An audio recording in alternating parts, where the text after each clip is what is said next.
বিগত কয়েকদিন আগে আমরা একটা উৎসবের দিনকে পালন করলাম, পার করে দিয়েছি। 25শে ডিসেম্বর আমরা ডিজে বক্স নিয়ে মাঠের মধ্যে গিয়ে ফিস্টি করে বিভিন্ন রকম নৃত্য করে, নাচ ড্যান্স ইত্যাদির মাধ্যমে আমরা দিনটাকে উদযাপন করেছি। বড়দিন বলে কথা। এবং শুধু তাই নয়, বড়দিনকে কেন্দ্র করে যে বিশেষ এক ধরনের কেক তৈরি করা হয় খাওয়ার জন্য,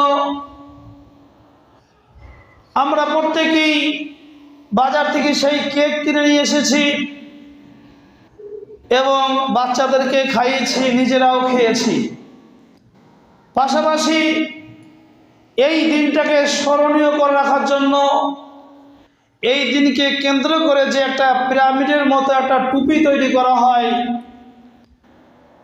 আমরা সেই টুপিও বাচ্চাদের জন্য কিনে নিয়ে এসেছি, বাচ্চার মাথায় দিয়েছি এবং ছবি তুলে ফেসবুকে পোস্ট করেছি।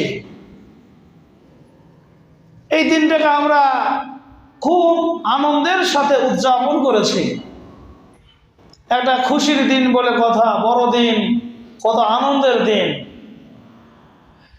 কিন্তু আপনি আমি জানি না যে এই দিনটা বা এই উৎসবটা কাদের, জানি না বলাটাও ভুল হবে। প্রতি বছর আপনাদেরকে স্মরণ করে দেওয়া হয় যে এই সমস্ত উৎসবগুলো ইসলামে সম্পূর্ণরূপে হারাম, শরীয়ত বিরোধী। হাদিস থেকে এর কোনো প্রমাণ নেই। শুধু বড়দিন না, 31st নাইট না, নববর্ষ বলে না, কোন দিবসে উদযাপন করা শরীয়তে কঠোরভাবে নিষিদ্ধ। তারপরেও কিন্তু আমরা রাসূল সাল্লাল্লাহু আলাইহি ওয়াসাল্লামের বাণীকে অমান্য করে আমরা খুব আনন্দের সাথে এই দিনগুলোকে পালন করে থাকি।